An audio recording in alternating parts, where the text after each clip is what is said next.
Is it better? Okay. So I'm going to speak about a joint work with Ricardo Perez Marco, who is here, which is available on archive, and up to date the only article that we have released publicly.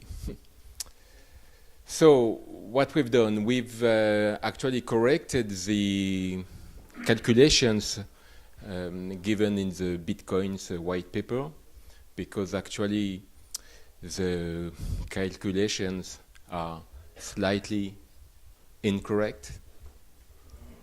These calculations are in the section 11 of the white paper, which is very, very short.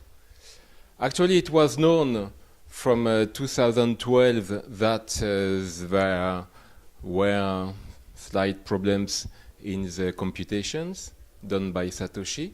It was known thanks to a paper written by Meni Rosenfeld, an Israeli Bitcoiner. So in 2012, Meni Rosenfeld corrected slightly Satoshi's calculus. Then, together with Ricardo, we prove that that was a conjecture up today. That is, the probability drops exponentially as the number of blocks the attacker has to catch up with increases, according to Satoshi in his white paper. So it's a conjecture that we have proved. Also, we have obtained a closed form formula for this probability of success of a double spend attack. And we have proposed a more accurate risk analysis, knowing the time it takes to validate blocks. It turns out that Satoshi has underestimated the probability of double spend attacks. So, as you know, there are at least two innovative ideas in Bitcoin. First one is birth of a smart contract, which had been prophetized by Nick Szabo in the 90s, with the form of new design for what is a transaction. So the quantity of interest in a blockchain is unspent transaction output. Transaction output is nothing but a number of Bitcoin and a spending condition. And second breakthrough is a breakthrough in distributed system theory. With the use of something called proof of work, which was rediscovered by Adam Back and used to create a decentralized blockchain. That's really the point. As Ricardo stressed on, it's very complicated to obtain a decentralized network. But it turns out that there are actually Satoshi ignores totally this theory. There is absolutely no bibliography related to this field in the white paper. There are some reasons to believe that proof of work is a good solution, involving entropy, for instance. Also, it's known from the 70s and 80s that there is no in an asynchronous model, there is no deterministic algorithm to achieve consensus in what's called the two general problems, as you may know, because most of you are computer scientists. And but there are consensus, actually randomized consensus. I think the first one was a proposition of Ben Orr, someone called Ben Orr. So randomization is a powerful tool to make algorithms consistent and to solve this problem of consensus in distributed systems. Yes, basically, so Satoshi ignored this theory, and most of the references are references in cryptography.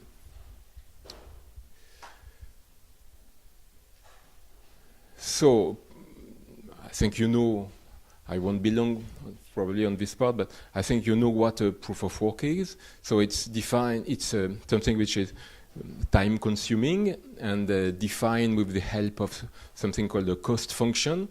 Problem is to find something called a proof of work, also called a nonce. It's a problem very hard to solve, and that can be done only with the use of lot of computational power. This had been proposed first time in the 90s by Israeli cryptographers, but the article was not really well known. Actually, Adam Back rediscovered the concept of proof of work, and Satoshi knew the article, discovered proof of work through Adam Back. So initially it was nothing that a tool to fight against spam.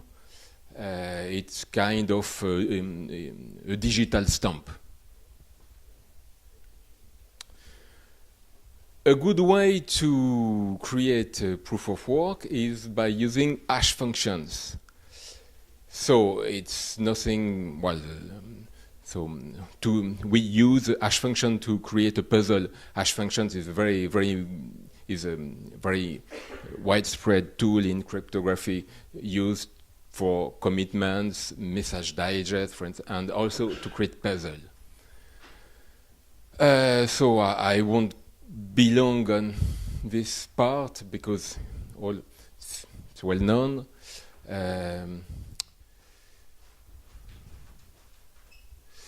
Yeah, actually, this part is quite funny.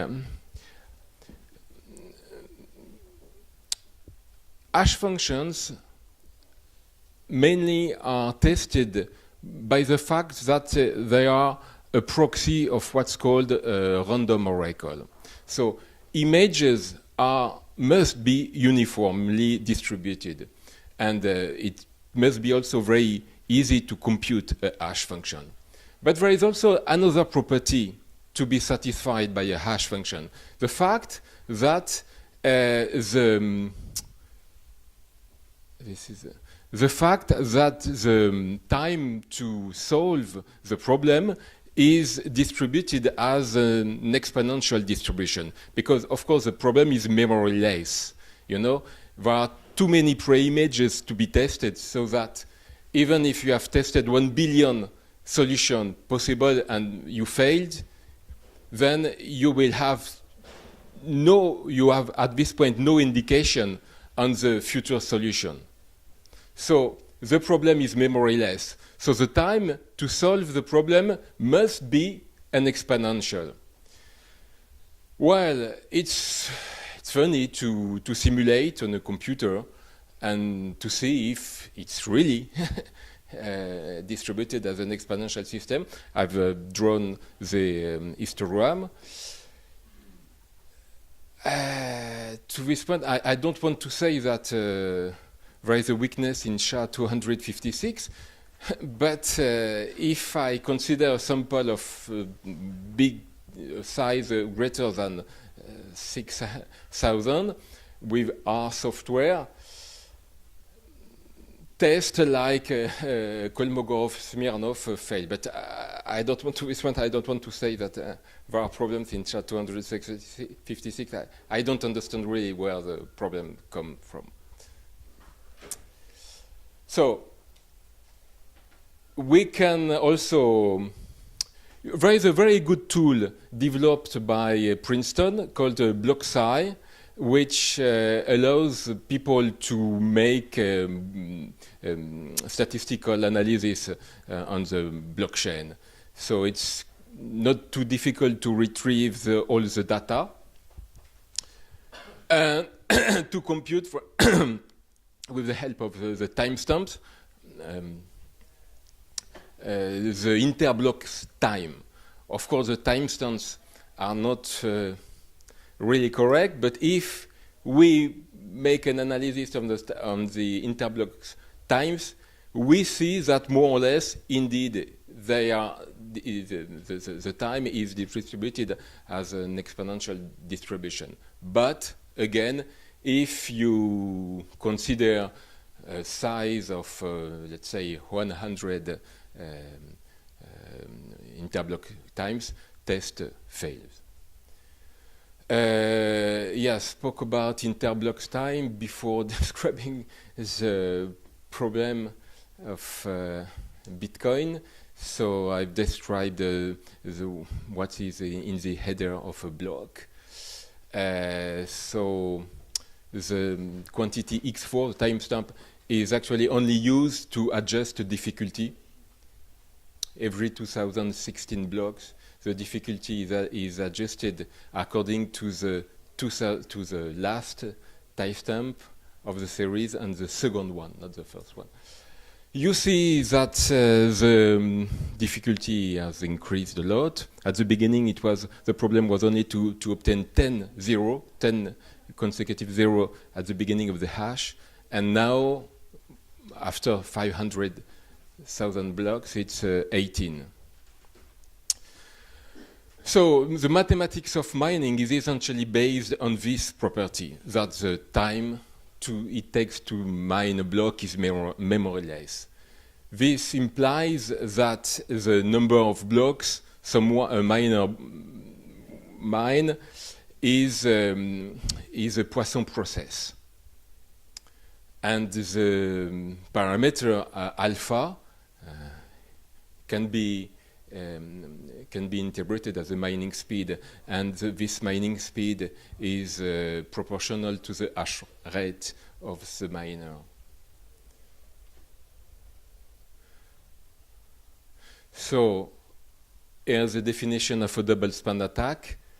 A double span attack, what is it? So at starting time t equals 0, a merchant receives a transaction from an attacker. This transaction is issued from an ETXO TX0. Then honest miners start mining openly and transparently.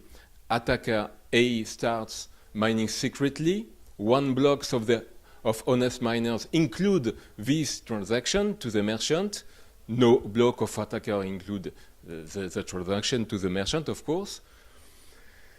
But includes a conflicting transaction. And as soon as a certain number of blocks have been mined by the honest miner, let's say Z, then the merchant sends his good to the attacker. The attacker keeps on mining secretly, and as soon as he has mined a blockchain with a length greater than the official one, he broadcasts his blockchain to the network, and the transaction to the merchant has disappeared from the official blockchain. So it's a free lunch. So, to understand just notation, Qn is the probability of the attacker to catch up honest miners. One is n blocks behind, but n can be negative. So it's very easy to see that it's Q over P to N. It's a random walk. Someone with probability P to go to the right and Q to go to the left. Well, random walk on Z is very easy to see that the probability is the one I gave here. So if we want to evaluate the probability of success of a double span attack, we just need to condition on the moment SZ. Yeah, SZ is a gamma distribution, is the moment when the merchant have seen Z blocks mined in the official blockchain. So by conditioning on SZ, we see that we obtain the formula here. It's not difficult. You can follow the proof. And n' of SZ Yeah, here is the moment when Satoshi has made a mistake. He made a mistake because he approximated n prime of Sz with a Poisson process, but it's wrong, of course, because n prime of Sz is not distributed as a is not a Poisson. But Satoshi made this calculation. Then in section 11, he gave a little code in C. We'll see it. So, of course, it's wrong. Many Rosenfeld saw it. It is not a Poisson distribution. It is a negative binomial distribution. You know probably what it is. You have n Bernoulli trials, and after n success, you just count the number of failures, and it is a negative binomial distribution, and it is exactly n prime of Sn. So with a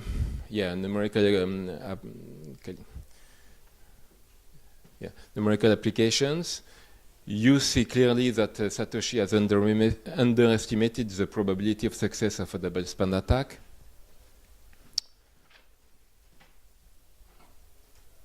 So now we can go further and prove and obtain actually a closed form formula for the probability of success of a double span attack. It's all based on the fact that the cumulative distribution function of a negative binomial random variable x is a beta function, nothing more. So, and then we use symmetry relation with beta functions. So it's not hard. Please have a look to our papers, and calculations are done very easily. So we find that actually the probability of success of a double span attack is a beta function. So there is no beta functions are implemented in R in any software. So there is no need to code anything in C as Satoshi did. Then, once we have obtained this formula involving a beta function, using something like called the Laplace method, I think, or Watson lemma, I don't remember. It's easy to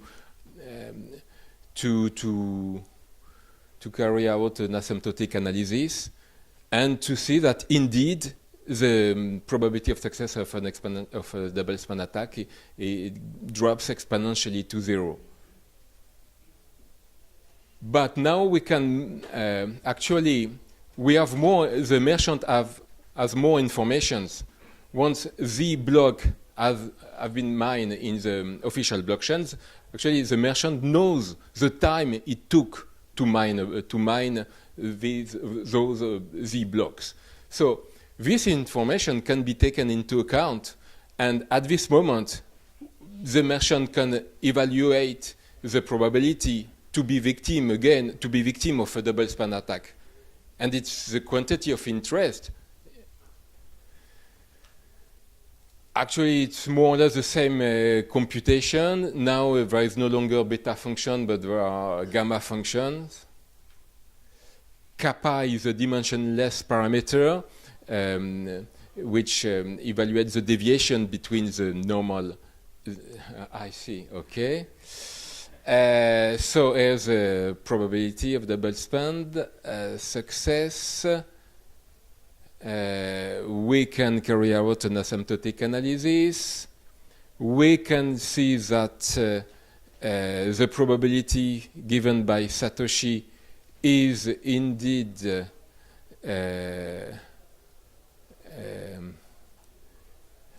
drops exponentially to 0, a proposition, but this probability is false. And we can, so it's, So the conclusion is actually the time it takes to, so on average, the merchant will have to wait for Z blocks before sending the transaction, Z being defined as a number such that P of Z is less than a threshold, let's say epsilon. And this is according to the proposition given here, that the probability calculated at the beginning, P of Z, the correction of Satoshi, is equal to the probability, the expectation of the probability calculated at the moment when Z block have been mined by the honest miners. Yes, what more can I say? No more? Sure.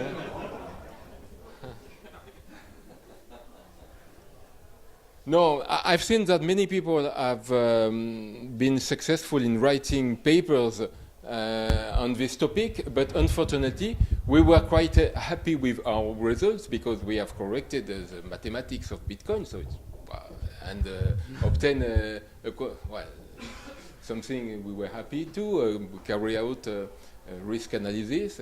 But unfortunately, as you can see, our paper has been rejected massively. You see, massively. First time it happened on archive. Yes, it's possible to be rejected by archive. We have been rejected. So maybe. Yeah.